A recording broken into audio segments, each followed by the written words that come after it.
welcome to live streaming people who have just started as well. So hope you'll enjoy the show. There's some nice kangaroos in your background there. Are they no, they're horses. Kangaroos or horses? I can't tell. They are horses. They are. That's just me being Australian and thinking I see kangaroos everywhere. It's basically a wall mural from North Africa. Oh, okay, nice. So I'm going to be in the background on tech so that you know if you did need a breakout room or anything like that. But for the most part, Rafe is just going to be boosting anyway. Okay. I'll mute myself then until we're ready to go. No worries.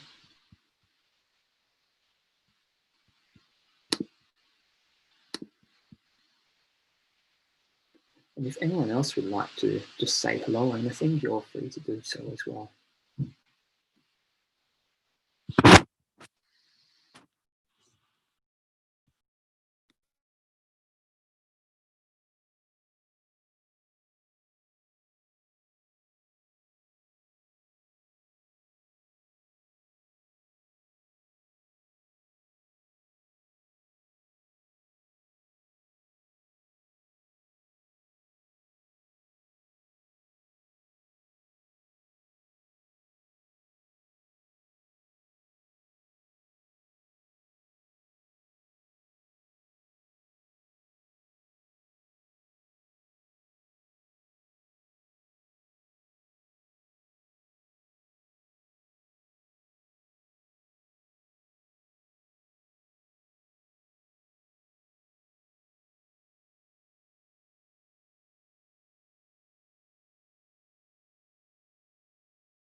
Welcome, Denise.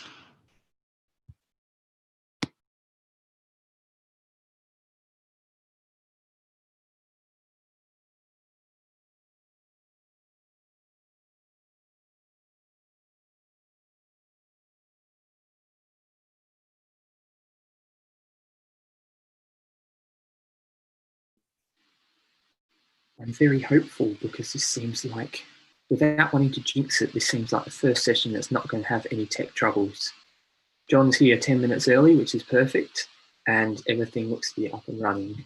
So that's kind of nice. Shouldn't relax too early though.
Good day, Andrew's in the house.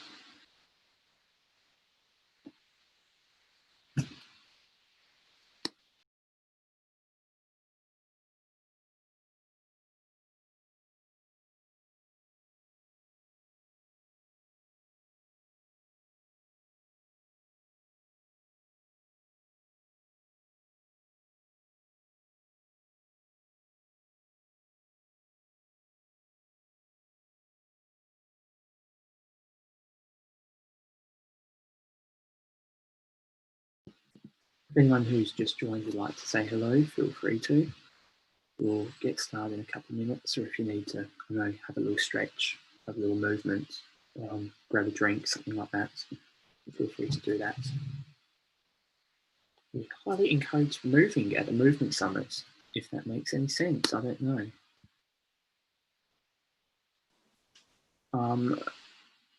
Really, I think, how can you watch the replay of the first session? So it should be on the website if you've registered for the summit, which I imagine you have, otherwise you wouldn't be here. It should be linked on the website somewhere, or a past email should have replays as well. I imagine there'll also be an email going out later today that says, here's all the free replays for 24 hours or whatever as well. That should hopefully solve it. Rafe is in the house. John is in the house.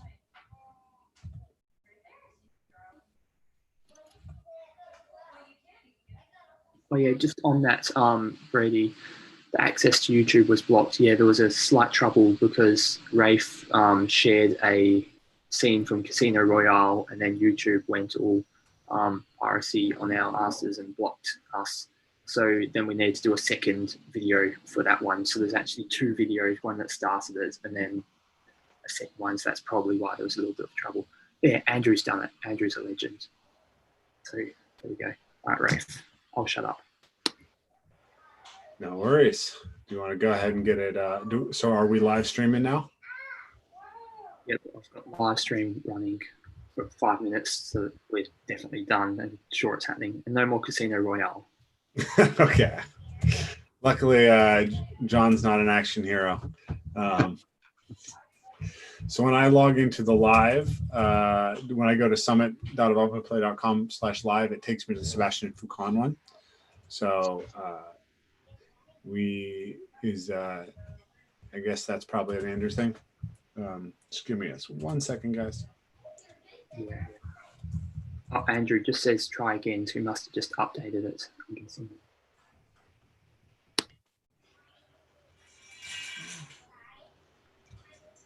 Now we got a 404 error.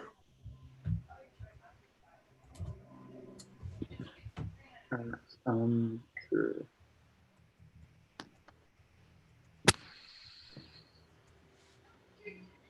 Andrew's saying it might be a cache thing, so people need to clear their caches. I went to it through an incognito window, and if it's going to be a clear the cache thing every time that we do this, that's going to be a problem because people don't know to clear their cache.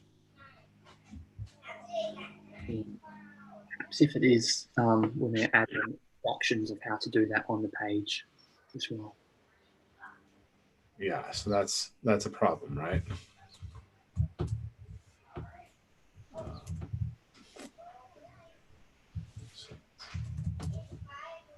Yeah. Sorry for the technical hiccups here, John. Give us 1 second. No worries. I've been to many conferences before. They never work. Never work. It's my fault. I jinxed it. You should use that power for good. All right. Maybe I'll say this tech will never work, and then maybe it will start working. How are you doing today, John? Very good, thank you. How are you? I'm doing all right. Sorry, just Robert, are you on the call? Hey, I see Chandler. Good to see you, Chandler. It's fun how many of the speakers are excited about other speakers' talks here. I'm just trying to figure out material for mine. I'm just gonna on and that'll do it. That's not why I'm here at all.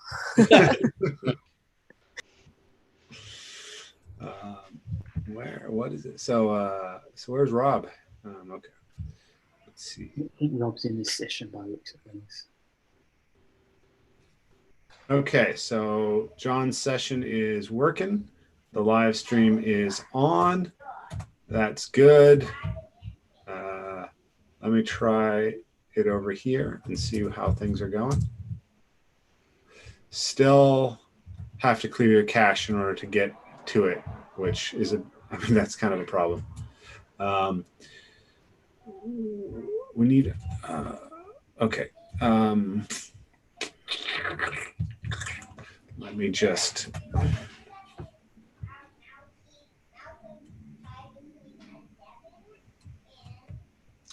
One second, guys.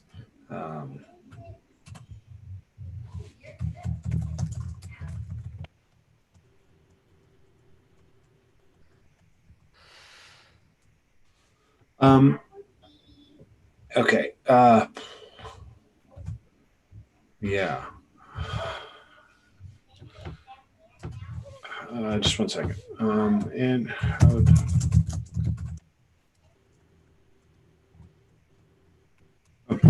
Okay. Well, we're going to go ahead and get started. I think got a bunch of folks showed up.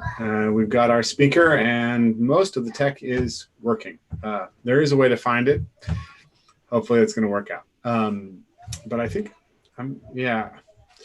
sorry. I'm worried that a lot of people want to be on this and aren't able to find it because the page that they're supposed to go to isn't updated. And unless they clear their cache, it's not going to be updated. But most people don't understand clearing their cache. I guess I can't fix that. So I'm going to have to let that just have to let that take care of it. So, okay. John, welcome. Really excited to have you. For those of you guys who are on the call, John is the Director of Cognitive Science now at the University of Toronto. Frequently voted one of the most life-changing professors at the University of Toronto. He's the author of a book called Zombies in Western Culture. Many wonderful, primary literature articles in scientific journals around cognitive science and meaning, and a series of lectures on YouTube called Awakening from the Meaning Crisis. So John's work has had just an incredible influence on my own work, and my conversation with him has been ongoing and regular and has meant the world to me. So I've been incredibly pleased to learn so much from John, and I'm really, really pleased to be able to share his talk with you guys. So that's all from me. John, take it away. Thanks, Rafe. Thanks for that wonderful introduction, and it's a pleasure to be here. So I'm supposed to talk about how movement and mindfulness work together to allow or afford personal transformation and transcendence. So that's what I'm actually going to talk about, but it's going to take me a while to get to transcendence, because it should always take you a while to get to transcendence. So what I want to do is I want to start with taking note of two cultural revolutions that are happening right now. The first is the one that has been called by several authors, the Mindfulness Revolution. And then the second is what I want to call the Embodiment Revolution. Now, in both of these cultural revolutions, we see a synergistic convergence between an emergence of communities of cultural practice and scientific study. So the scientific academic world is converging on these topics, and that is in discussion and in relationship with a cultural emergence of many people undertaking these relevant practices. So let's take a look at the first one, the mindfulness revolution. Let's look for that convergence more specifically. Well, at the cultural level, of course, what the book, The Mindfulness Revolution, was pointing to was the fact that we're seeing the widespread growth of people engaged individually and collectively in mindfulness practices. Now, that's in convergence with increasing psychological, cognitive scientific, and neuroscientific study of mindfulness. And it's amazing how rapid that has been. I believe, I haven't checked all the other faculty and all the other courses that have ever been offered at U of T, but I believe I'm the first person who started teaching academically about mindfulness at the University of Toronto around 1997. And when I started teaching that, I had to sort of teach it like sort of quietly, and everybody's looking at me like all of a sudden he's going to start playing Beatles music or something crazy like that. And so I had to, and if I wanted to do research on mindfulness, it wasn't so much Google then, but I could do an internet search, and I could get basically all the articles and research being done on mindfulness I can get it in half an hour. There was nothing. Now, every psychology department has multiple offerings in which mindfulness is being discussed, multiple experiments being run. If you Google mindfulness as a topic, you're going to get pages and pages and pages of academic research. So there has been an upsurge in both the cultural and the scientific interest in mindfulness. Now, that scientific study is also, it's not just sort of a single kind of study. There's multiple domains in which mindfulness is being studied. It's being studied, of course, clinically in terms of its capacity for therapeutic intervention. It's being studied cognitively, and that's where my own work on mindfulness comes in. I published on mindfulness. And what mindfulness does cognitively is it tends to increase cognitive flexibility and afford insight. Please remember that, because we're going to come back to that connection between mindfulness and insight later.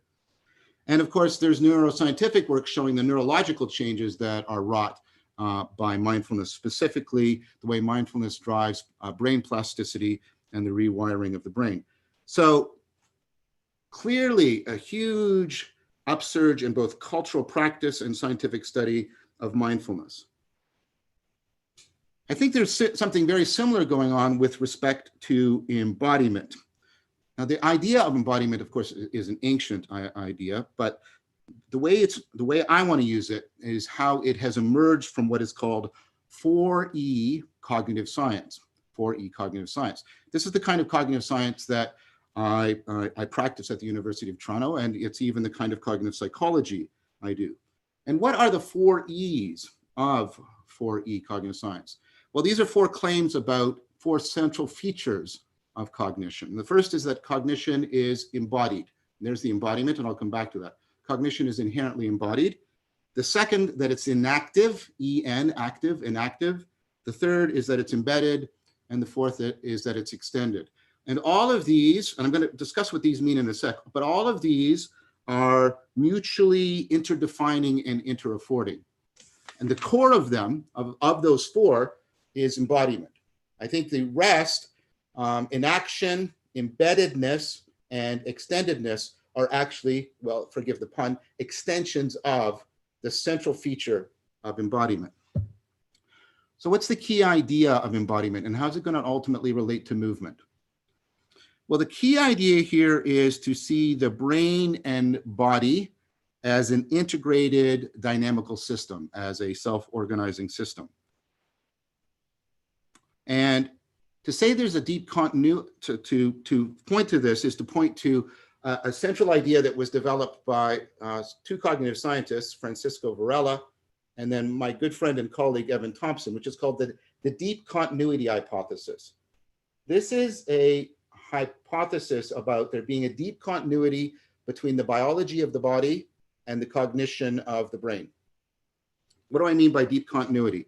Well, this is to say that the principles and patterns and processes of biology are foundational to cognition. In fact, you can see cognitive processes as deeply similar to and dependent on those biological principles and processes. So there's a deep continuity between the way life is self-organizing and the way cognition is self-organizing, which means there's going to be a deep interconnection and interdependence between the functioning of your brain and the functioning of your body. So let's take a look at a living thing. Let's take a look at a paramecium. Well, obviously a living thing is a self-organizing thing, but unlike a tornado, a paramecium is self-organized in order to adaptively seek out the conditions of its own existence. So tornadoes are self-organizing things, but they don't seek out the conditions that will perpetuate their existence. A paramecium is self-organized in such a way that it reliably, adaptively seeks out the conditions that will perpetuate its own existence. That's what makes it a living thing. Now notice right away that the paramecium, insofar as it's a living thing, insofar as it's what's called an autopoietic thing, a self-making thing. An autopoietic thing is something that is not just self-organizing, but self-making. It self-organizes in order to continually maintain and make itself. So as soon as I look at the principles of autopoiesis, I see that the paramecium is engaged in adaptive seeking. Adaptive seeking. Now that's the core of actually what cognition is. Cognition is the ability to adaptively seek the conditions that are needed for existence in the world. See, the way your brain is set up to function is actually continuous with the way biological entities exist as biological entities. So that adaptive seeking, what does that mean? Go back to the paramecium. The paramecium adaptively seeks out food. But as soon as I say that, you have to realize something. Food isn't part of the physics of the world. There's no, right? There's nothing in physics that defines something as food. Food is only a chemical that is in a particular relationship to an autopoietic, adaptive seeking thing. So the paramecium, in its adaptive seeking, is already making sense of this chemical as food, or that chemical as poison. See, I'm not saying that the paramecium is conscious or anything ridiculous like that. What I'm trying to get you to see is the principles of life and the principles of cognition are actually deeply continuous with each other. So to make sense of that chemical as food, what's the paramecium doing? What the paramecium is relating to the world, dynamically coupled to its environment in such a way that that chemical literally matters to it. It literally matters to the paramecium. It is relevant, and it is literally taken into the paramecium, and that paramecium makes itself out of it. This is the beginning of the core feature of cognition, which I call relevance realization. What you're doing when you're adaptively seeking your environment, and you're doing it right now because you're adaptively seeking, what the hell is this guy going to talk about? What's going on here? And what you're trying to do is zero in on what is going to matter to you. And how is it going to matter to you? How is it going to make a difference to the way in which you are autopoetically making your cognition, which is continuous with how you are autopoetically making your body? Brain and body are one integrated dynamical system because you are an adaptively seeking, autopoetic, relevance realizing living thing. Now, what does that mean? That if we now see the brain and body as an integrated dynamical system? Well, we have to see that that system works by being coupled to the world in what's called the sensory motor loop, a sensory motor loop. And now notice how movement is already coming in here. We've got adaptive seeking as central to cognition. And now we're going to talk about a sensory motor loop, where it means motor movement. So in order to get clear what this new picture is, let's compare it to the old standard picture. The old standard picture went like this. There's causal stuff out in the world. It makes an impact on me. It gets transduced. It gets sent somewhere in time till it reaches something like an inner computer. And then the inner computer does computation on it. And that's the only place where cognition is. That's where the cognition is. It's in the computation. And then the computation sends out some signals. And then I move my action. And the only place where the cognition is in that very internal spot, the spot of the computation. So there's sensation in, cognition, and then action out. That's the old picture. And notice how it's a picture in which the brain is isolated. It's not in a dynamic coupling to its body. What's the new picture? Well, the new picture looks like this. The sensory motor loop is, suppose I'm looking at my pencil here. Don't understand this as static, passive reception. When organisms are perceiving, they are always adaptively seeking. So when I'm trying to perceive this object, I will start to move. Even my eyes will move, but I will move. And as I move, I will change the sensory information I'm getting. And as the sensory information changes, I change how I move. And as I change how I move, I change how I sense. And as I change how I sense, I change how I move. It's not, right? It's not perception, computation, action. It's perception in action and action within perception. There is a sensory motor loop that is constantly evolving in order to constantly enact, and here's the enaction, in order so that I can constantly enact this adaptive seeking that is at the core of cognition. Now, why does the sensory motor loop need to adapt? Well, there's always trade-offs. There's always trade-offs. I can zoom out if I want to see all of the pencil. Now I move. See how I move? I can move in if I want to get more detail. But they're in a trade-off relationship. And what I will do is I'll move between them to try and get an optimal balance between the detail and the overall picture. But here's the thing, there's no final place. You don't sort of get the average and sort of stay there in some sort of Canadian fashion. The point is, what counts as the optimal balance for you, but in that trade-off, is relative to the information that you need in order to meet your autopoietic needs. So sometimes, given the context, it's more relevant to me, it matters more to me to get the details. Sometimes it matters more to get the overall shape. Sometimes it matters to get the relationship between them. And so the sensory motor loop, and therefore my movement, is always shifting, always engaged. And that is not some product of my cognition. It is the vehicle within my cognition is actually taking shape, that evolving sensory motor loop. That's what it means to say that cognition is inherently inactive. Cognition is that evolving, and I don't mean biologically, I mean dynamically, my evolving fittedness of the sensory motor loop to an ongoing changing environment.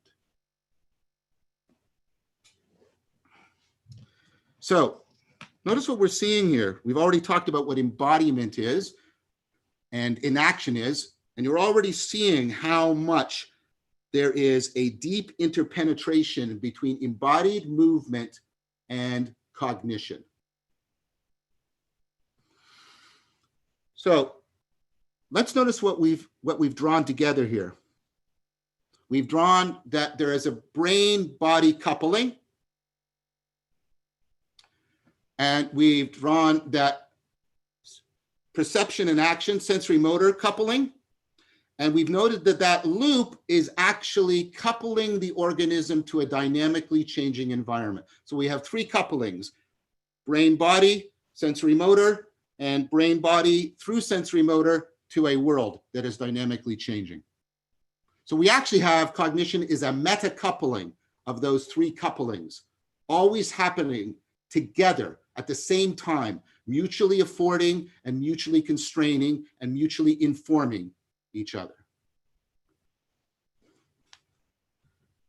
What is at the center of this meta coupling? Well, I keep pointing you to it. It's movement. All of this meta couple, each one of the individual couplings and the way they are coupled together, the nexus of that is movement. The nexus of that is movement. So what I've tried to argue for first is this scientific convergence coming out of 4E cognitive science to the conclusion that movement is central to mind. Not it's something you happen to do or you just do for your survival or you do to get around. No, movement is constitutive to cognition. Now, that scientific convergence is, well, it itself is convergence with a cultural movement in which we are seeing the emergence of embodied communities of practice that are centered upon embodied movement. And I think this conference is good evidence to that fact. So there we go. I wish all of science was like this, that I could just gesture and the empirical evidence would be ready to hand. But here it is. There we go. La-da. Okay. So just like in the mindfulness revolution, there was a convergence between a scientific study and cultural practice. Also with the Embodiment Revolution, there is a huge convergence between scientific study and the cultural emergence of practice. What's interesting also at this conference is the fact that these two revolutions are coming together. They're being drawn together. There's a mindfulness stage and a movement stage at this conference. And more people are pairing these two together, mindful movements. And I was very lucky that I was taught an ecology of practices that included Tai Chi Chuan as a moving mindfulness practice or a mindfulness movement practice. Now, I want to propose something to you. Given this setup, I want to make a proposal to you that I'm then going to argue for. Here's the proposal. I propose that these two revolutions are driven together. What two revolutions? The mindfulness revolution and the embodiment revolution. That these two revolutions are individually driven and are jointly driven together by the need to recover lost ways of knowing. Lost ways of knowing. And what's going to be a corollary to that is the reason why we want to recover them is because these lost ways of knowing are central to meaning in life. They're central to meaning in life. And meaning in life is going to be a higher order version of that sense making and that adaptive coupling to the world that is constitutive of your cognitive agency. So, lost ways of knowing. That sounds arcane, and it sounds like I'm now going to do something talismanic or alchemical or something. That's not what's happening here. What I want to do is challenge the way post-Descartes, post-Newton and Kant, and that's all I'm going to do is just mention their names. I'm just going to drop them in a ridiculously pretentious fashion and then continue on. But since then, we have reduced knowing to the point where we have identified it with one kind of knowing. And this is propositional knowing. Propositional knowing is, and the vehicle of propositional knowing is a proposition, of course. And propositional knowing is knowing that something is the case, and that is the content of a proposition, which is variously understood as some kind of fact. For example, I know that cats are mammals. There we go, that's propositional knowing. And what does propositional knowing result in? It results in beliefs. And if those beliefs have been acquired by good inferential practice and evidenced well, then I come to have a theory. And then what's the normative phenomenology? What's my experience of having good propositional knowledge by having a good theory? Well, I get a sense of conviction of truth. I get a sense of truth. That's the way in which propositions, that's the way in which I'm being told by my brain body that my propositions are picking up on reality. I get a sense of truth. But notice something. In order to do propositions, I actually have to know how to propose. I have to know how to question. I have to know how to adaptively seek for relevant information from the environment.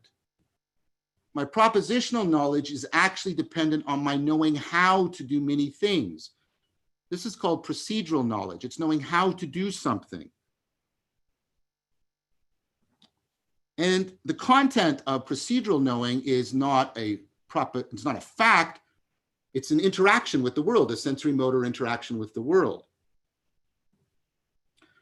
Procedural knowing doesn't result in belief in theory, it results in skills. And when those skills are developed well so that they have reliable applicability, then what we have is expertise. And then the phenomenological normativity of that is not a sense of truth. When I have expertise, I have a sense of power. I'm empowered by my expertise. I have a sense of power. And that's how I sense realness in procedural knowledge. I don't sense it as truth. I sense it as power. And power is a big way in which we evaluate if things are real to us. But notice, if I'm going to use or acquire a skill, I need situational awareness. I need to be aware of my situation. What skill should I be applying here? Should I be applying my swimming skill right now? I'm a pretty good swimmer. Should I do it? No, it's not. And here's the key word. It's not relevant or appropriate. It's not adaptively fitted to the context that I'm in. I need a situational awareness in order to know which skills to apply and which skills to acquire. I need to know what it's like to be here now in this state of mind. This is called perspectival knowing. This is knowing what it's like to be here now in this state of mind. So you're experiencing a particular here nowness from a particular state of mind. And what that means is you're doing salience landscaping. Salience is how things stand out. What's happening is things are constantly shifting in how they're standing out to you, and what's foregrounded and backgrounded. And what you're doing with all of that shifting, salience landscaping and sizing up, is you're trying to get an optimal, what Merleau-Ponty called an optimal grip on some particular aspect of your environment so you can interact with it well. That's what situational awareness is. That's what perspectival knowing is. Perspectival knowing, obviously, the vehicle of that is not a proposition, right? It's a perspective. We talk about having perspectives, but more accurately, you're constantly enacted and embedded within a perspective. So perspectival knowing gives me states of mind that result in, and if it's going well, I get optimal grip. What's the sense of realness within perspectival knowing? It's not a sense of truth. It's not a sense of power. I'm working with Dan Chiappi on this, and with scientists are using the rovers on Mars and people in video games. Virtual reality, notice the word virtual reality, gives us an ongoing experimental arena in which we can figure out what it is people are seeking when they want a sense of realness within perspectival knowing. And this is the term that people come up with again and again and again. It's a sense of presence. It's a sense that the world, I'm present in that world, and that world is present to me. I'm embedded. And this is the next thing, the embedded aspect of the 4 E's, right? I'm embedded in it. I'm perspectively embedded. It's present to me, and I'm present to it in that optimal grip. Okay. But if I'm going to have situational awareness, you know what I need for that? I need situations. What's a situation? We use these terms all the time, but what's a situation? What's the way things are situated? What does that mean? Well, I propose to you that what we're talking about when we're talking about a situation is we're talking about good coupling. Remember, I've talked about this meta coupling. A situation is when the organism and the environment are coupled together in the right way. They're situated with respect to each other so that they can come to be co-present to each other. This takes us to the deepest level of knowing, I would argue, which I call participatory knowing. This is not knowing that, or knowing how, or knowing what it is like. This is knowing by being. This is knowing by being a particular kind of agent in a particular kind of arena. And there is only an agent and an arena if they are appropriately coupled together. How do they get coupled together? Well, they get coupled together, and you can examine this at many different levels of timescales of analysis. At the evolutionary level, there are biological processes, a process called niche construction, by which the environment is shaping organisms and organisms are shaping the environment until they mutually shape. And it's the mutual shaping that causes the coupling that makes situations come into existence. You're mutually shaped by the biology at an evolutionary timescale, but you're also being shaped at a historical timescale by culture. Through the use of tools, we shape the environment, look around you, to fit you, but you also shape you. Look at my glasses, look at my clothes, to fit my environment. There's a mutual shaping between me and the environment that is brought about by culture. And of course, there's already something we've talked about. There's the online mutual shaping that's going on in the sensory motor loop. Watch them all come together. See, okay? I can grasp this because there has been a long process of niche construction so that through speciations, developed this thing, the famous opposable thumb and all that other stuff, so that I can grasp tools. And then culture did this really interesting thing. It shaped matter and then trained me so that I can drink from a mug. You can't initially drink from a mug. Give one to a 5-month-old. It's okay? So, right? And then I have my sensory motor loop that's giving me the optimal grip, no pun intended, or maybe a pun intended, so that I can actually grasp this mug and take a drink from it. Now, where is the graspability of this? Is it in the mug? No, a fly can't grasp this. A cat can't grasp this. Is it in my hand alone? No. It's in a real relationship between the arena, that's a part of the arena, and the agency, a mutual shaping. And when that mutual shaping, when that coupling occurs, you get what are called affordances. Affordances.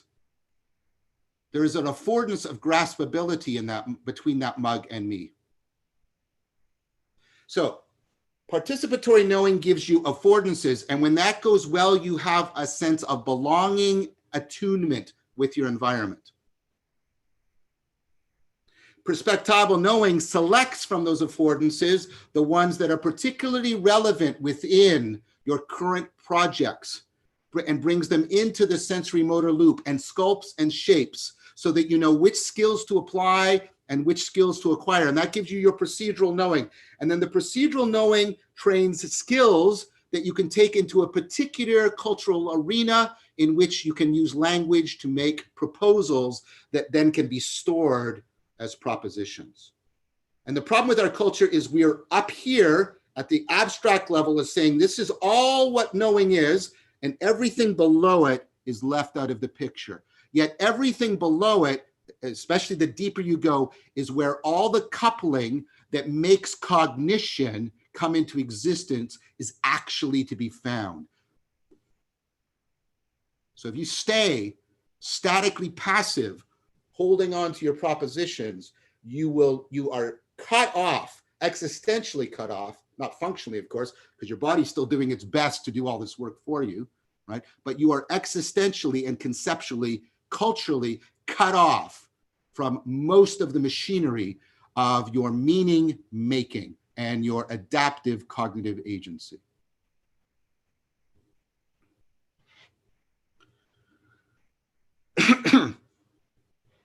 Think about how you ultimately know your body, right? You know your body through participatory knowing. You don't just have beliefs about your body or skills of manipulating it like it's some sort of Cartesian machine. You know your body by being your body, and your body can only be the body it is by being in the environment to which it evolved. What about the perspectival knowing, your consciousness? How do you know you're conscious? You know you're conscious by being conscious.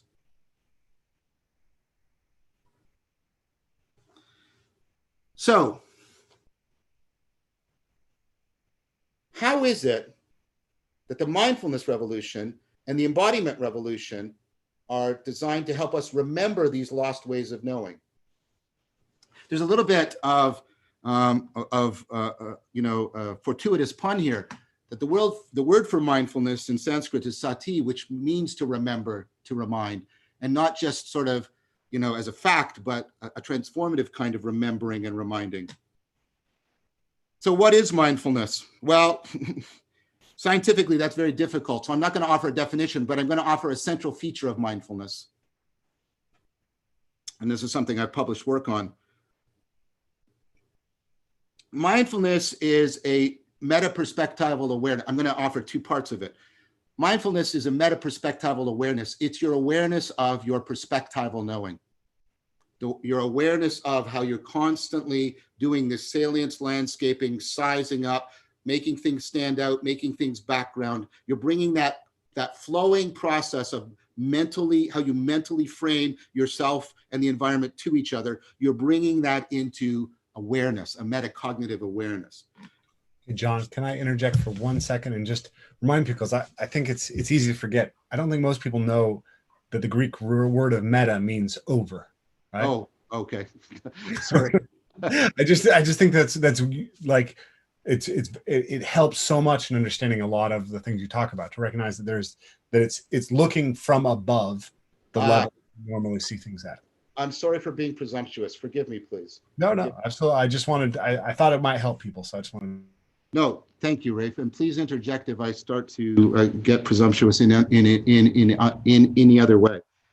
Now, what's interesting about this ability to step back and look at, that's what the meta means here, your own perspectival knowing, is I was recently fortunate to belong to participate in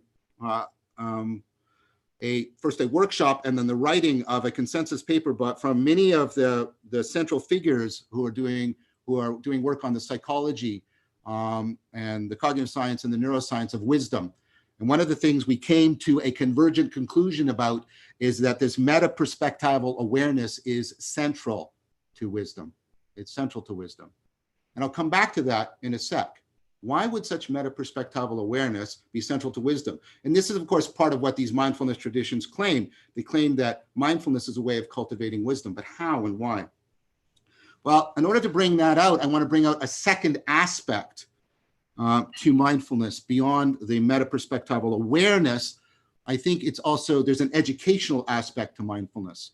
And this is more controversial. Not all mindfulness teachers would agree with me on this, but I think if mindfulness is not an educational transformative practice, then I think you're misrepresenting its original presentation within things like the Buddhist tradition or the Taoist tradition.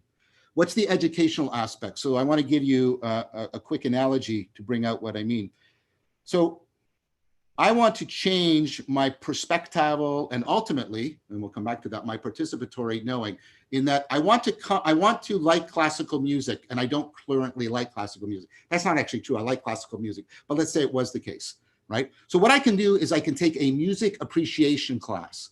And the thing about this word appreciation is it's used because it connotes three things, or maybe denotes three things at the same time.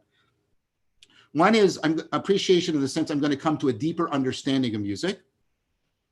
And then secondly, I'm going to come to value music, classical music more, and those are going to interpenetrate each other and interafford each other. And secondly, I'm going to go through a transformative process, right? Like when we talk about how something appreciates over time. And so what I would propose to you is that mindfulness is meta-perspectival awareness that is designed to educate an appreciation for perspectival knowing, so that you come to more deeply appreciate perspectival knowing. Why would you want to more deeply appreciate, understand, value, and identify with your perspectival knowing? Well, because this ultimately affords insight. This ultimately affords those aha moments. Because what's going on in an insight is you don't do an insight. You know, oh, you know what? I need an insight. Doesn't happen that way. Doesn't work that way. You also can't just sort of sit around and say, I need an insight. Oh, well, la, la, la. I'll wait. So it's neither active expression nor static reception. What happens is you have to involve yourself. You have to participate in a process by which your perspective will dynamically, and dynamical systems theory is now used to try and explain insight, in which, right, your perspectival knowing, which is a dynamical process, will dynamically restructure what you find salient or relevant, what you background and what you foreground. That's what's happening in an aha moment. You go, oh, I didn't realize this was relevant, or I was treating this as central and it wasn't. So A man lives in the United States. This has nothing to do with current situation. He marries multiple women in a month.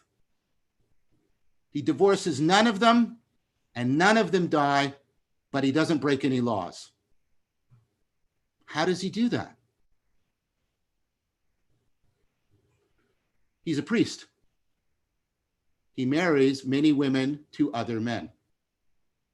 Now, most people get this after a few minutes of thought. They'll go, oh, right, aha. What was needed? How many of you didn't know that priests could marry people? Of course you knew that. You knew that. Everybody knew that. But why are you initially stuck? Because what's salient to you is another meaning of marry, which is to become someone's spouse. And what you have to do is you have to shift and you have to let it restructure itself so the saliency of the other meaning of marry comes into your awareness and you go, ah, and you shift your perspective. That's what insight is. It is a dynamic participation in a self-organizing reconstruction of your perspectival knowing. And here's the thing. Mindfulness drives insight because of the way it drives a metacognitive awareness and appreciation for perspectival knowing. And why is that central to wisdom? Because insight is central to wisdom. Wise people have the capacity to adopt a perspective that allows them insight into things that we don't see, that we don't understand. The machinery of insight is the same machinery that you use to overcome self-deception. Think about, here's an obvious example. It's not the only example. A lot of your self-deception, a lot of my self-deception is because I default to an egocentric perspective. But with mindfulness, I can break out of that egocentric bias, and that will actually afford me overcoming a lot of self-deception. That same machinery also enhances my connectedness to the world. This is why perspectival knowing and the ability to transform it is so central to the cultivation of wisdom. And now you see, I'm starting to talk to you what I promised I would talk to you about.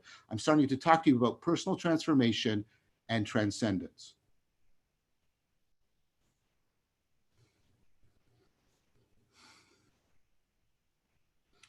I've already argued that movement is the nexus for the couplings, the meta-coupling, that is at the core of participatory knowing, at the core of your identity and agency.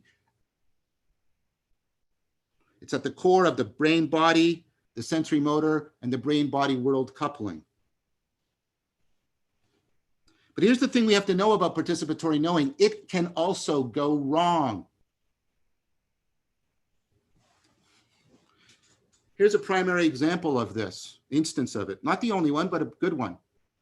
And this is based on work of my friend and colleague, Mark Lewis, who also, like me, is part of the 4E camp, understanding cognition in terms of dynamical, self-organized, adaptive coupling to the world.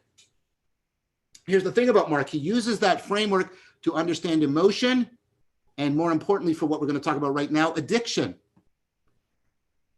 And he talks about addiction in a way that's different than how we currently talk about it. We currently talk about addiction as if it's a disease that we catch that then compels our behavior. Mark and many others are now arguing that that model doesn't fit the data well at all. Does not fit. It's a bad analogy. Instead, Mark proposes what he calls a process that addiction is the result of what he calls reciprocal narrowing. Let's do it very quickly. I'm in some very stressful situation. So I drink some alcohol to try and alleviate the stress, and it does. It alleviates the anxiety and the stress, and that's wonderful. So I get an immediate sort of short-term relief. The problem is, what that does is it actually reduces my cognitive flexibility, that adaptive seeking behavior. It changes my perspectival knowing. Think about the same room when you're sober and when you're drunk. Okay? So it reduces my cognitive flexibility. What does that mean? Well, that means the number of problems and the number of options in my world also decrease. That's scary. That's anxiety producing. That's already going to start to limit my cognitive flexibility, because if I scare you and produce a lot of anxiety, your cognitive flexibility goes down. Also, this is to put you into what's called a scarcity mentality. When things are seeming more scarce to you, you also get way more cognitively rigid. Okay, so now my cognition narrows a bit, and then the options have gone down, and then that's scary and anxiety producing, and then my cognitive flexibility narrows even more. I get even more rigid, and I probably take more alcohol to try and deal with that.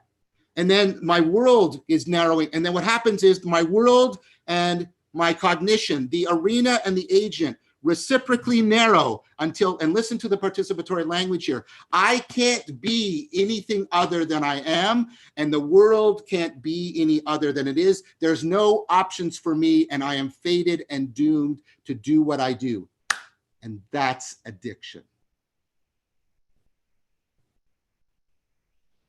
But, and this is what I said to Mark, if reciprocal narrowing is a thing, then so is its opposite, reciprocal opening. That I can enhance my flexibility and open up the affordance space in my world, and I can reciprocally open up the agent and arena. And what's powerful about that is that when you get into reciprocal opening, you experience love. Love is not an emotion. Oh, I'm so tired of that. And most of all, it's not a feeling. When you love someone, that can make you angry, sad, happy, frustrated. Love is an existential mode. It's an agent arena way of being. Love is reciprocal opening. And if I put you into a situation, this has been shown experimentally, where you start to reciprocally open, even with another person, you will start to experience love for them. Where's the place that I argued is the nexus for participatory knowing and therefore transforming it? Well, it's movement. It's movement. Notice how even in the core of religions, when we try and talk about people going through a huge transformation, we combine perspectival and participatory movement. We have this term, metanoia. There's the meta again, by the way. It's translated poorly, like converting to a religion, as if you're a chemical. What it means is moving and turning around so that I have a new perspective, and therefore a new identity is possible for me. At the core of reciprocal movement, at the core of reciprocal opening are transformative practices of movement that integrate participatory and perspectival transformation.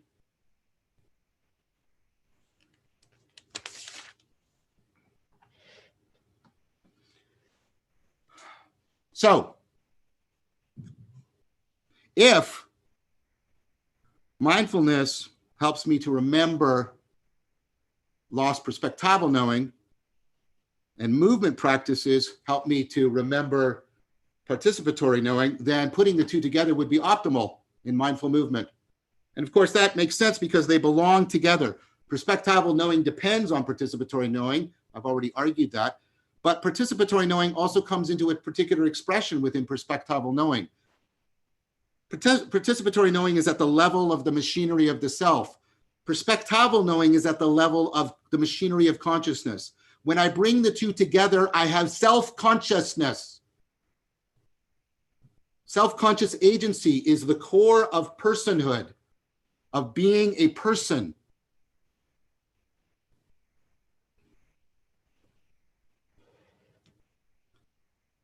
Anything that causes us to come into a love of the machinery that is conducive to person making, I think is central to us. We have evolved to find it intrinsically rewarding. This comes out in the meaning in life literature. I study this. I'm working on another consensus paper on meaning in life. This isn't the meaning of your life, like some grand destiny that God has written ahead of time. It's what makes you get up and say, my life is worth all this hell that I often suffer. What does that for you? And you better have something that does that for you. What gives you meaning in life? It's an important question. There's parts of it. Part of it has to do with good sense making. If it's all confusing, man, meaning in life goes down. So it's already plugging into all of that adaptive sense making that I've been talking about. But what's really key here is that the thing that's crucial is what's called mattering. If I sense that I am relevant to and connected to something beyond my egocentric perspective, that has a value beyond my egocentric perspective, that is what most significantly makes my life meaningful. Forget all that crap about achieving your goals. Yes, purpose matters. I'm not going to deny that. But you know what? It pales in comparison to mattering. It really does. Now, of course, what's optimal is to integrate the two together. The pursuit of a goal of increasing your capacity for mattering.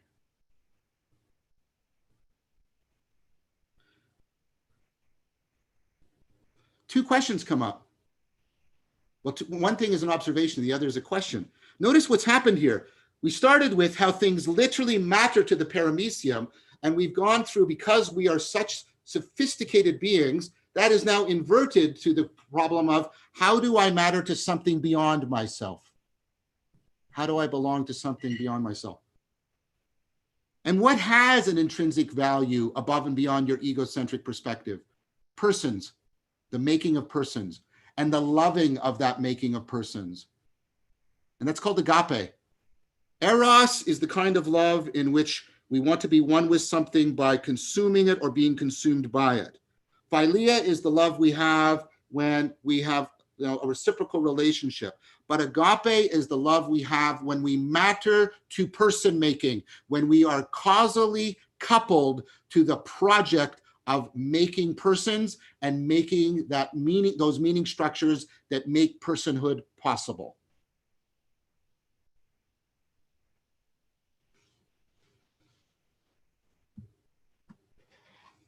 We love to be dynamically coupled to transegoic patterns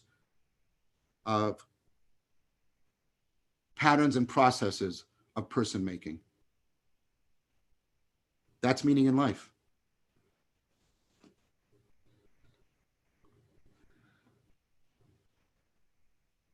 And what I've tried to show you throughout is that we need sustained wisdom traditions of mindful movement in order to optimize our chance of recovering that capacity for meaning in life, especially within a context of meaning that is deeply impoverished. So Rafe restarted about 5 minutes later. Can I go another 5 minutes or what's wrong? Yeah, go ahead. We did want to do a Q&A. I think everyone's going to be very happy to stick around for a few extra minutes to Q&A with you. So please go for 5 more minutes. Okay, and then we'll do the Q&A. So very quickly, I want to just give you an example of mindful movement being connected to meaning in life. And it's another phenomena I study. It's the phenomena of flow, named by Csikszentmihalyi, and with Leo Ferraro and Hera Bennett, I published an article on flow, the cognitive processes that work in flow, in the Oxford Handbook of Spontaneous Thought. Now notice what's happening in flow, the flow state. And I'm sure you guys have talked about this a lot. So because of time, I'm going to be somewhat presumptuous, but it'll also come out what the flow state is, right? But notice the flow state is one that is created by being appropriately dynamically coupled to the environment. In the flow state, your skills, already at the level of procedural knowing, by the way, my skills have to be appropriately coupled to the environment. If the demands of the environment are too great, I suffer anxiety. If my skills are too great, I suffer boredom. But when they are appropriately adaptively coupled in a dynamical process, then I get the affordance, that set of affordances that we experience as the flow state. And notice what else is needed for flow. I need there to be a tight coupling between my actions and the response of the environment. Tight coupling is what actually produces the flow state. And what does that result in? Well, it results in this wonderful state that people seek out repeatedly. not because it's pleasurable, but it's deeply rewarding. It's a state of, you feel at one with your environment, a state of deep at one-ment. Notice that's a state of sort of optimal participatory knowing. But everything's super salient to you. You feel like there's ongoing discovery. Like I argued in that article, there's an insight cascade. This is enhanced perspectival knowing. Mindfulness is afforded by flow training. It's the one form of training that will reliably increase your capacity for getting into the flow state, because mindfulness brings about, right? Mindfulness brings about the enhanced kind of cognitive flexibility that affords insight and etc. But all the stuff I've already talked about. Obviously, there's a change in the sense of presence. When you're in the flow state, everything seems so real. Everything's present to you and you're present to it. But you know what diminishes in the flow state? What diminishes in the flow state is all that propositional processing. You stop that nattering nanny of narrative in your head. How am I doing? How am I look? Are they noticing that I'm sweating? What's going on? Do they like me? Oh no. That falls away. And here's one of the powerful insights, existential insights that come out of the flow experience. That experience tells you that egocentric propositional processing is not the final locus of your agency. Your agency can actually be enhanced by mindful movements that take you beyond it. Because in flow, what's actually happening is an optimization of the agent-arena relationship. And that actually, and this is what Csikszentmihalyi and I would argue, it actually develops your agency, your sense of identity, and your sense of self in a profound way. And here's what we now know. A quick way to see if people find their life meaningful is ask them how frequently they get into the flow state. Because if they get into the flow state, they will have enhanced sense of well-being and they will have an enhanced sense of meaning in life. Because in the flow state, we remember the perspectival and the participatory knowing. We fall in love again with the shining aspect of being. And perhaps we then recover a capacity to deeply remember meaning in life in a way that might be relevant to the meaning crisis that we find ourselves in. But that's another argument for another day. So thank you very much, everyone, for your time and attention. Can everyone go ahead and unmute themselves for a second and just give John a round of applause? Yeah, that's exactly what happened. Amazing. Great. Thank you. Unbelievable. Awesome. Amazing.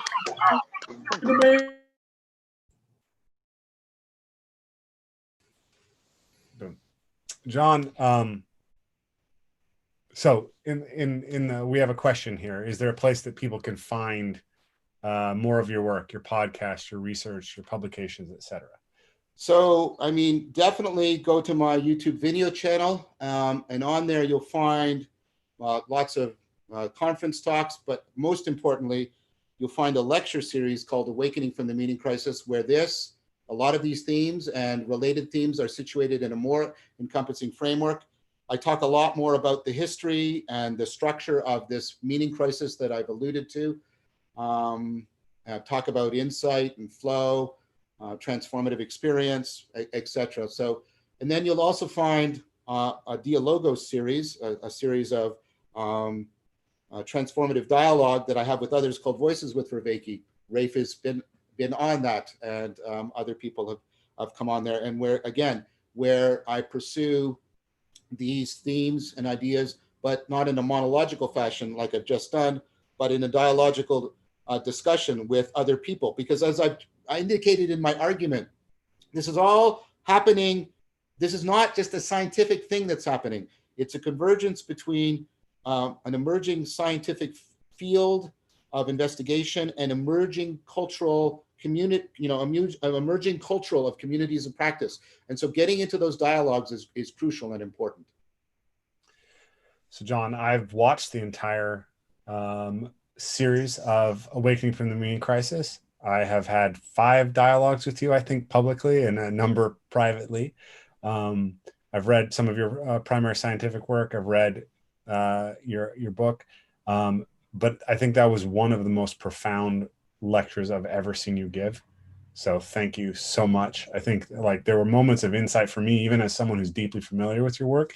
And if you look at the thread here, a lot of people aren't even familiar with your work. They're, please lecture for 55 more minutes. Thank you, thank you, thank you. Wow, my mind is blown. There was a moment where you talked about how perspectival knowing and participatory knowing come together through mindfulness practices and movement practices. And when that hit, it was like, I feel like a window was blown open for me. And I posted in the thread, mind blown. And then everyone's like, me too, me too, me too, me too. So I just wanted to say thank you. What I would like to do. Well, Rafe, I just want to say thank you for saying that. And you're important to me. I love you, Rafe. And so I wanted to give you the best I could. Oh man, you delivered. Absolutely. Love you too. So what I want to do, guys, is I want you guys to go into a breakout room for 4 minutes where you're going to process your insights with a group of 4 to 5 other people and be able to say, what was the biggest takeaway from you? And what is the one question you really want to ask John? John, if you'll stick around. And when we come back, we'll ask those questions that are the most, that come out of that dialogue we have with the other people. So Steve, can you go ahead and send us into the breakout rooms? We do. Anyone, if you happen to be in a room with just like 2 people, bear with me for 20 seconds and I'll rearrange it, just because sometimes people aren't going in. And here they are. Should I go into a room? Yeah, go ahead, John. I think you'll enjoy it. Okay.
Hi, Carrie, you want to ask something?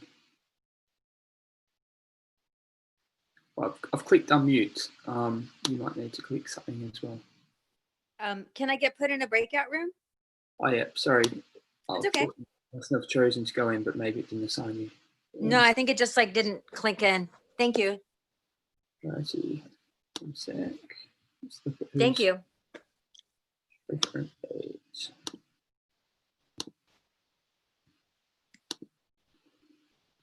Looks like the only other person who wasn't assigned was David. So because David just came in. If you do want to go into one, David, as well, let me know if you did happen to drop out.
Some people come jumping straight back.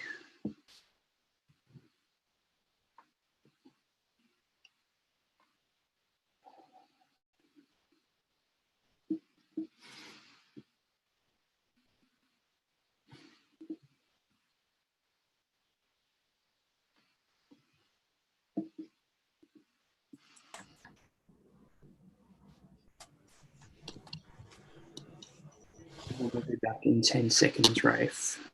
Sure, a few things you said about people's seasons, like we discussed in Sebastian's talk about how quickly you leave the room. I'm a quick. So Rafe, I don't want to trespass on how you're using this, to as fundraising and stuff like that. But once, at some point, I would like to. I also think this was one of my better talks. I'd like to upload it to my channel at some point. Yeah, it's too good to be kept behind the paywall. We will put this publicly on our channel, and also we'll share it on yours. Okay, thanks, Rafe. I appreciate that. Absolutely. Okay, guys. So drop your questions in the chat, and we'll start with Kyle. Kyle's one of our students, one of our coaches with Evolve, Move, Play, and he asks, "Can you give a short answer to solving the meaning crisis?" That's a difficult question.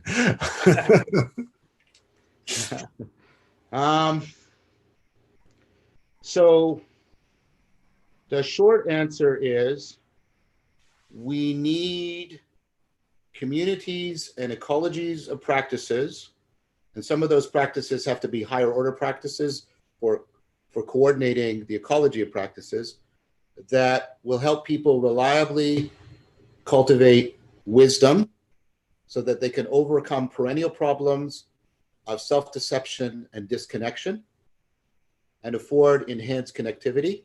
And then that has to be situated within, I would argue, a cognitive scientific worldview that properly homes that community of wisdom practices. Boom, that's good. Andrew says, return to the source is a good place to start. That's our big event, which we hope to have John out for one of these years. Yes, given that my blood pressure medication has been working quite a bit better, that's more likely now. Beautiful. Just got to deal with this COVID thing. Yes.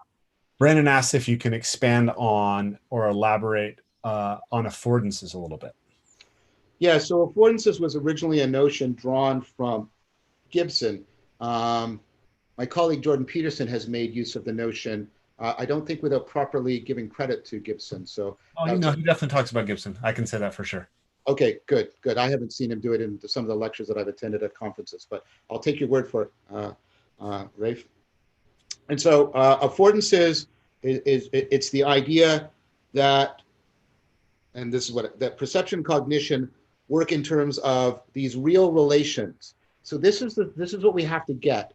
We have to stop thinking that reality, listen to the word reality, res, the thing, Latin. We have to stop thinking of reality as in things and that the relations between them are just sort of mental acts we perform. That's called nominalism. And what we're now coming to see, and this is even in sort of in science, what's called structural realism, we're coming to see is that no, the relations are actually as real or if not more real than the things related. And you can see this both at the high level macroscopic in relativity, which is ultimately a real relational theory, and low level quantum mechanics, and etc. Okay, so given that, what we have to understand is that there is, use my example, there is a real relation between this thing and my hand that makes it graspable. It's not a property of this thing or this thing, but it is a property of the real relation between them. This floor is walkable by me, right? These clothes are wearable by me. And there's clothes that are not wearable by me, especially if I don't lose some more weight. Okay? So the idea of an affordance is that there are real relations, and I keep emphasis, there are real relations. They are just as real as the things related, and those real relations are where important properties that are at the center of our ability to interact successfully with the environment are to be found. I can interact with this because it's graspable. The graspable is not in my hand or in the cup, but in the real relationship between them. I hope that answered the question. Well, we'll see what he says if he feels a successful answer. But let's move to this question. I'm trying to monitor the chat, so I'm hoping I'm tuning in all the way. But I think it's such a deep concept, affordances, and it's a little bit different than than the way that a lot of people think. But it's so important once you grasp it to understand what we're doing. So Vicky asks, when we know that the main practices in society are wrong, like look at the use of plastic packaging, how do we live in a society that has so much stuff that is that's she says bad or wrong with regards to meaning? Yeah, that takes me into a couple of things. There's two aspects to that. This is a deep question. One is around a thing called modal confusion. And our cultural environment, especially the packaging and promotion and commodifying of things, tends to push modal confusion. What's modal confusion? The idea is, remember I talked about that love is an existential mode and that there's the agent-arena relationship. That's an existential mode. And so we have two existential modes, according to Erich Fromm. We have one that's organized around having needs. These are needs that are met by controlling and consuming. I need to have water. And so what do I want to do? Well, I want to relate to things in terms of their categorical identity. That water there or that water there. And if I can't get that water is just as good as long as they're both equally free from disease, etc. So I relate to things in terms of their categorical identity and how I can thereby manipulate them in order to satisfy my having needs. And there's nothing wrong with that. If you don't do that, you're dead. The paramecium doesn't get its food, it's dead. But you're not just a paramecium, you go the other way, remember? And so you have what are called being needs. These are the needs that are met not by having something and consuming it or controlling it, but by entering into right relationship with it so that you become something, so that you go through a perspectival and participatory transformation. I need to become mature.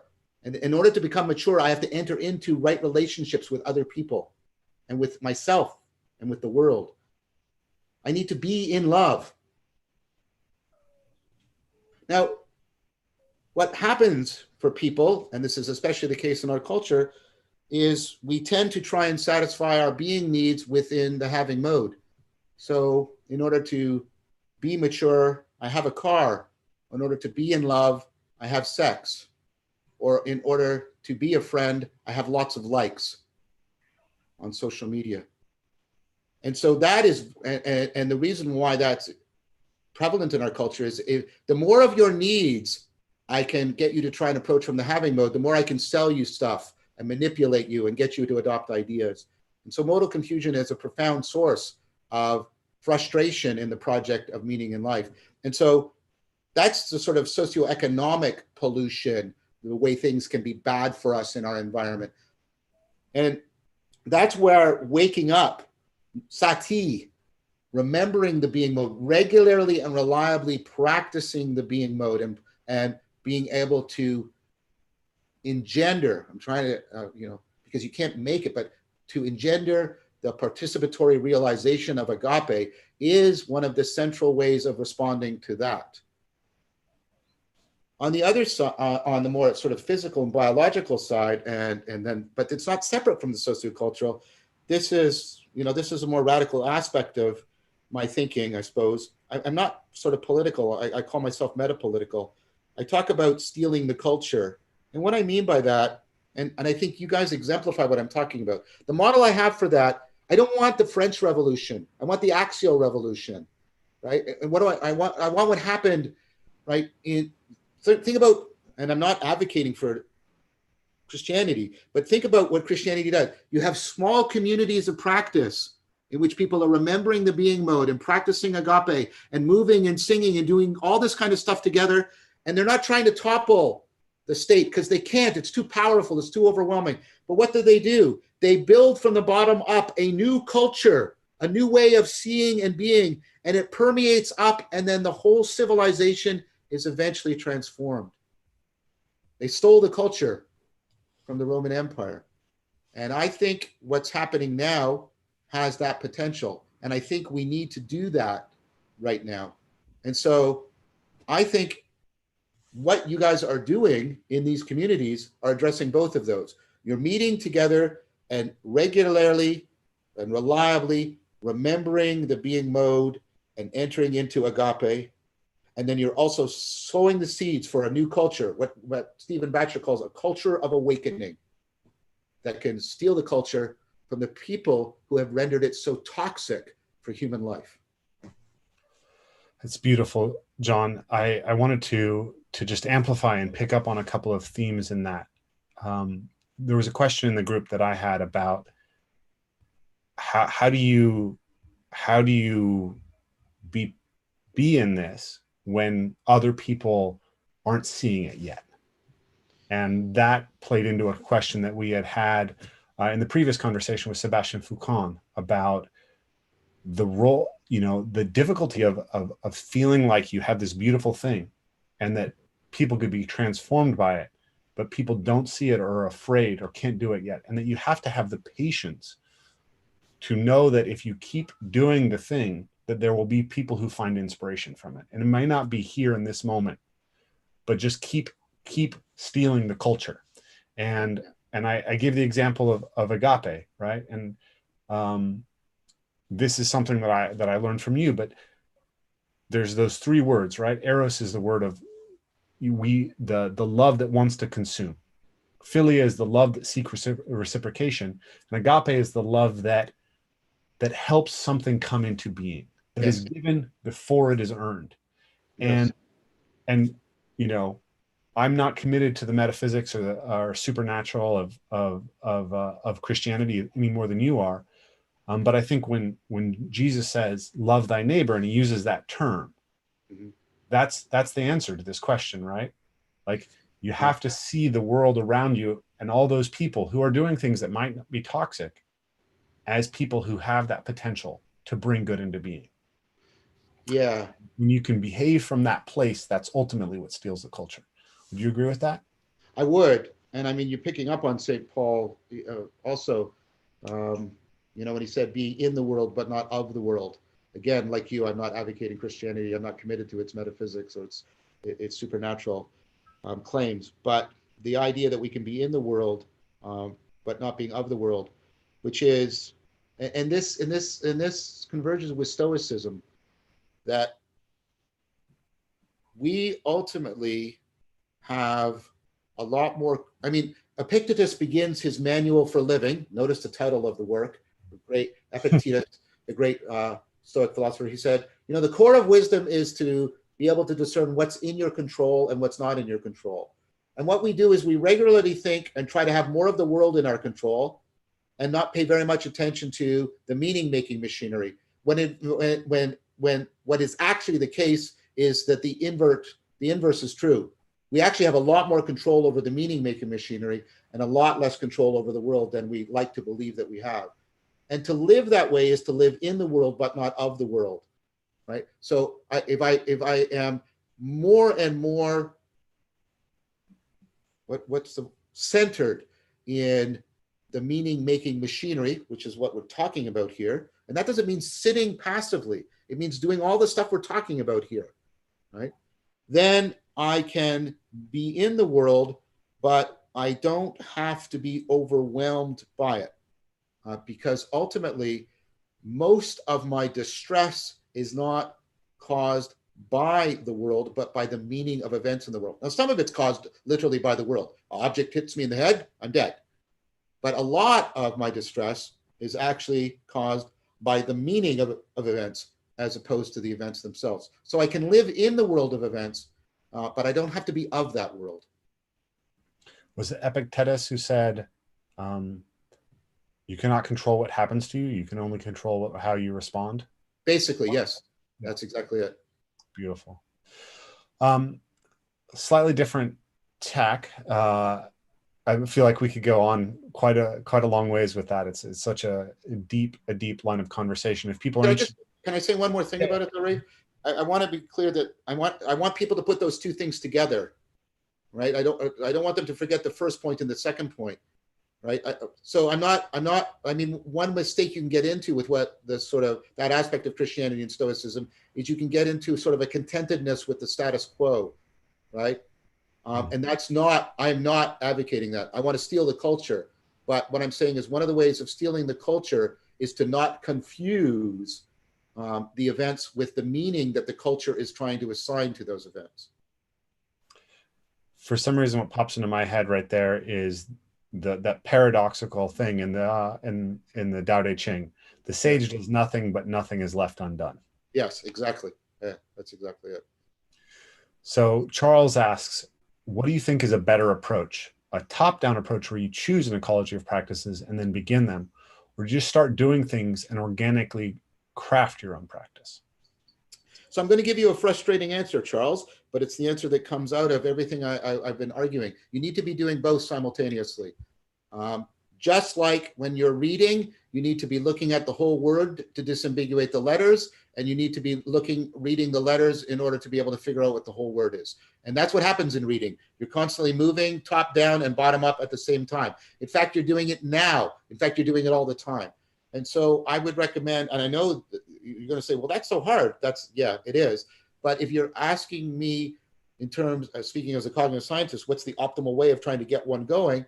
I think you need to do both. You need to be doing some top-down organization. So what are some of the top-down organizational features you should be looking for in an ecology of practice? You should be looking for relationships of complementarity. Various practices have complementary sets of strengths and weaknesses, and you should seek to put them into relationship with each other so that they self-correct each other. Meditation tends to take you inward. Contemplation tends to take you outward, and you need to have both of them because they act as checks and balances on yourself. Seated practice needs to be put into a complementary relationship with moving practice. So you need relationships of complementarity. You also need relationships of linking. You need practices that move you between the kinds of knowing, the way chanting takes you from propositional into perspectival and participatory, or Lectio Divina does the same thing. And you also need principles of layering. Various practices layer on top of each other. If you do enough metta practice and enough vipassana practice, you can then move into what's called a prajna practice, a form of mindfulness that moves in both directions at the same time and realizes what's called non-duality. So there are top-down principles for how you want to create your ecology of practice. But you also need to do a lot of bottom-up participatory observation, because we are not aware of most of the relevance realization machinery, and we don't know what's going to be particularly, I don't mean with your sort of initial impressions, because our initial impressions are usually off. I mean really deep participatory observation, because you need to find those practices that gel with your own idiosyncratic background and development. So you need both the top-down principles of organization, but you need the bottom-up participation in many different things. It's interesting, John, because one of the things that's come up in our conversation is how, in many ways, what Evolve Move Play has evolved into from kind of the seed of parkour and time in nature is so reflective of the top-down vision of what an ecology of practices can be that you're proposing. Right. I agree with that wholeheartedly. Yeah. I often use your community of practice as an exemplary case of the kind of thing I'm talking about when I'm talking about an ecology of practices that is directed, I think, in a powerful way to help people awaken from the meaning crisis. Thank you. So there's a lot of questions about the flow state, right? Yes. So what I'm going to throw a few at you and see what you feel like you want to, because time's running late, and I just want to see, it's all about flow. So I want to see what about flow you're most interested in sharing. So one asks, what is the role of intuition in flow? Another, that's a good one. That's a good one. What is the role of introspection to find meaning after flow, since you're not aware of it necessarily within it? What about the aspect of being kind of, and another question has to do with the aspect of being in an individual flow state and how that impacts the community, how that can be integrated into the community. So I don't know if you can weave these together into an answer that's very satisfying, but I can leave the first and the third, and I'll try and come back maybe, therefore, to the second after doing the first and the third. Okay, so I talk a lot, Leo and Ariane and I talk a lot about intuition in the article on flow. In fact, we propose that the mechanisms of flow are an insight cascade. It's kind of like you're having a bunch of aha moments that are chaining each other together and affording each other, but also you're getting enhanced intuition. Now, in order to answer that, I have to quickly talk about what intuition is, because we need to take it out of the clutches, the decaying clutches of decadent romantics, because intuition isn't a magical power you have that will, you should not try to deify or demonize any one of your faculties. None of them is safe from self-deceptive, self-destructive behavior. What is intuition? Well, intuition is the result of what's called implicit learning. So implicit learning is the fact that you can pick up on complex, even dynamically complex patterns in your environment. And what you're doing is largely bypassing working memory. You're largely bypassing sort of an explicit awareness of picking up on these patterns. And when that goes well, you have intuition. And when it goes badly, you call it prejudice or bias. You have to be careful about leaping to conclusions about how this process is always good. It's not. It can go bad, which means it needs to be properly educated. It needs to be properly educated. Now we know how to experimentally study implicit learning. We've been doing it for quite a long time.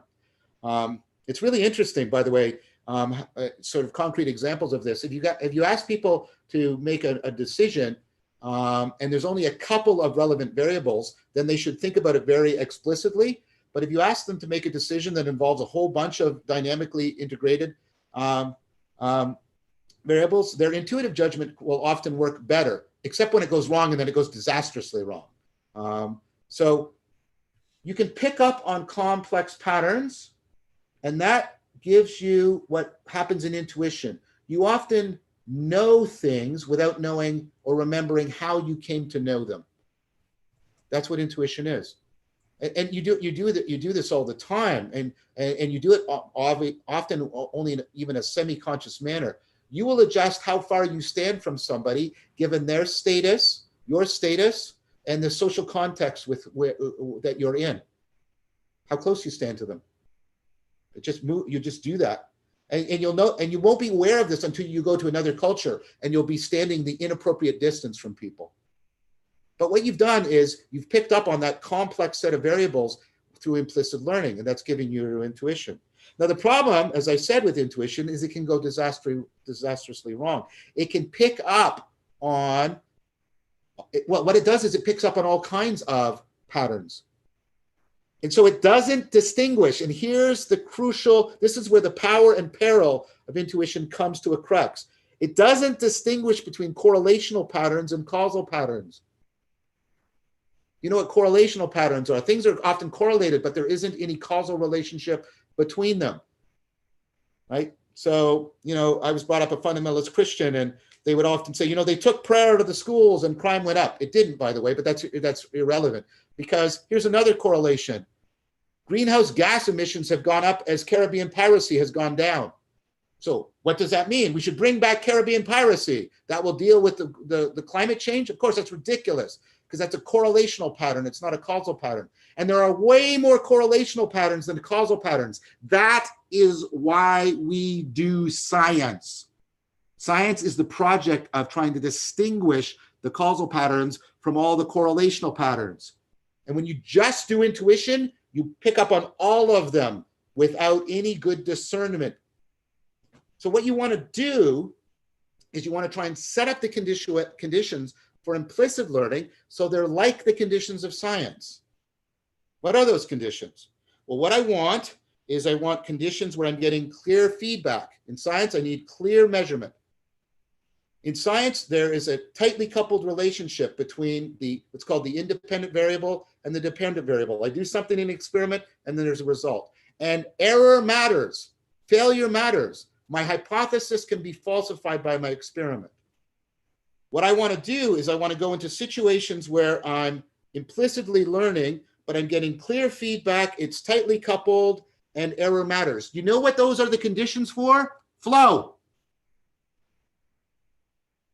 Flow is also a place not only where you're getting training in the cognitive flexibility and you're getting all kinds of insight, you're also getting enhanced implicit learning. You're intuitively picking up on the causal patterns. Now, flow can be hijacked. Like everything else that's adaptive, it can be hijacked by video games. But flow evolved. Why you find flow so rewarding is because it's enhancing your insight capacity and it's enhancing your capacity for intuition, good implicit learning that is tending to zero in on the causal patterns rather than the correlational patterns. And here's the thing, they mutually afford each other, because another thing that your implicit learning doesn't do is it only attaches to actual patterns. It doesn't explore possible new ones. But if you attach insight to good intuition, the implicit learning is also exploring the new possibilities created by the insight. So if you take the insight cascade of flow and the good intuition of flow and put them together, you get this optimal state, which is why flow is a state of optimal experience and optimal performance. That is the central role of intuition within flow. What does that have to do with individual and collective? So I am engaged in a long project of participatory observation, and I'm editing and writing for an anthology, a book, and doing a work and cognitive science, trying to understand how we can get group flow states within dialogue, a process that I call dialogos and discourse, because I think that is the only way. Remember I said there were 4 things about cognitive science: embodiment, enacted, embedded. I didn't talk about the last one, extended, but I will right now. Extended is the idea that most of our problem solving, most of our cognition is done and is done well when we are networked together with other people. That way before the internet networked computers together to give us this emergent power of the internet, culture networked brains together through language and gesture to give us this enhanced capacity for problem solving. Most of our problem solving is done in concert with other people. This is not to say we should not engage in individual responsibility. Please, that doesn't follow from what I'm saying. But what I think we need to do is to tap into the collective intelligence that is available in that networking, what's called distributed cognition, extended cognition, and learn how to get the flow state going there so we can ramp that collective intelligence up into collective wisdom. Because we need the collective wisdom so that we have a home and a school that gives us a place where we can get what we need in terms of information and transformation for how we curate and cultivate ecologies of practices. So I think we need to really learn how to bring flow into distributed cognition and direct it towards the cultivation of wisdom. And so that's the answer to the first and the third. I'm trying to remember what the second one was, Rafe. What was the second one? That was, I think, Ben's question. So where was it? The role, so once you enter the flow state, you don't worry about those questions. The retrospective, yes. Once all that is said and done, to find meaning, wouldn't there also need to be a period of introspection as a retrospective afterwards? Yeah, I wouldn't say so much introspection. I would say a moment of reflection.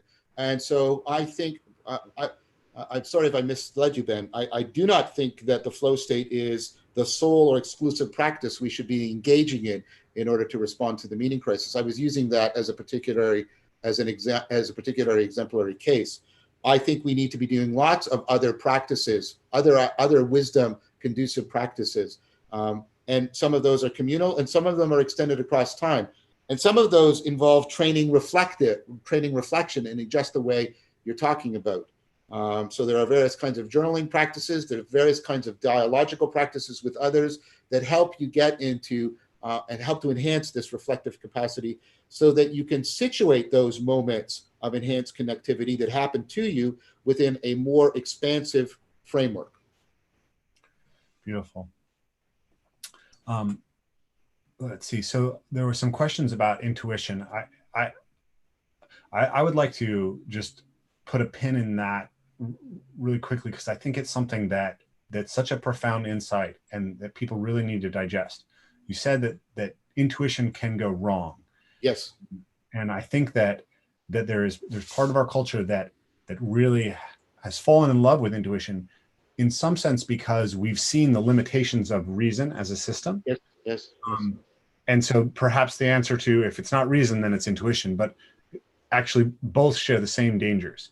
And what people don't seem to realize is that the dark side of intuition is stereotypes and bias. Yes. And those are actually the same system in the brain. And people who will talk about implicit bias will say that intuition is everything. And those two things are incommensurate.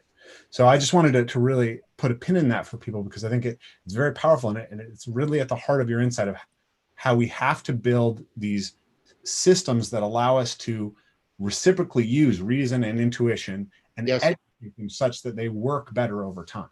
That's what I meant about those relationships of complementarity between practices and those relationships of linking and layering. All of that needs to be done to get that massive kind of recursive self-correction so that we can optimize the whole, because it's only in the optimization of the whole of our cognitive processes, the full brain, fully embodied, fully embedded, that we have our best shot at overcoming self-deception and disconnection. Beautiful. So we're about 40 minutes over how long this talk was scheduled for, but I mean, it's just amazing to see this, the enthusiasm that everyone has for this and the power of this. So thank you guys so much. I wanted to point you guys to a couple things. One, if you want to be able to see this again, if you want to go through this information, it's very dense. We do have 24-hour free replay of this. You can come back and watch it again tomorrow. But also you can upgrade to the all access pass, and you can come back and watch this multiple times.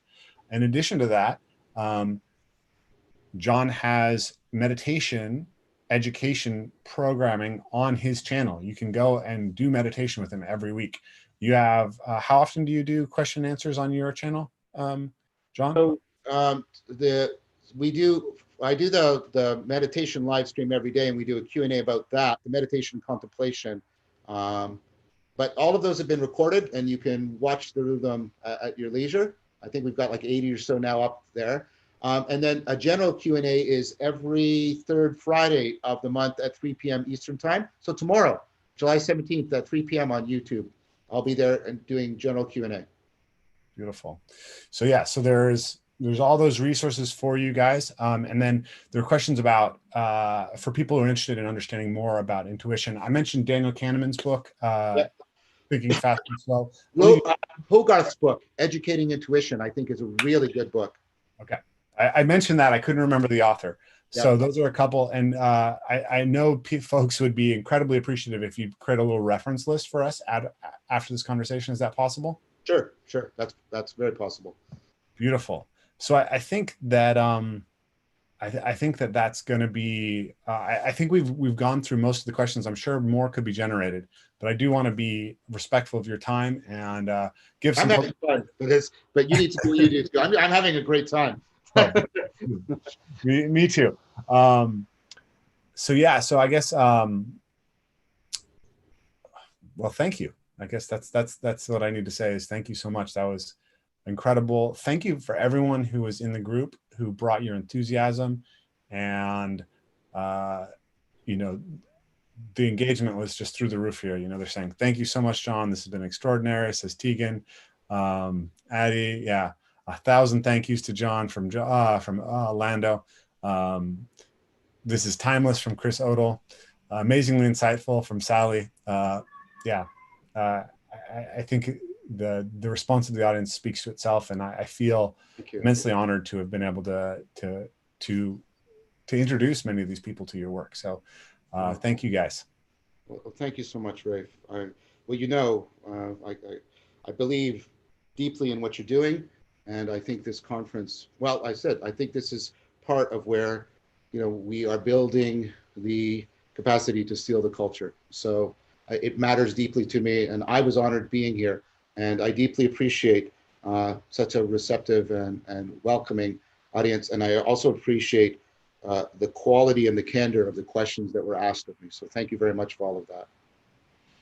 Beautiful. So yeah, everyone, just there's a stream of appreciation over here, which is really wonderful to see.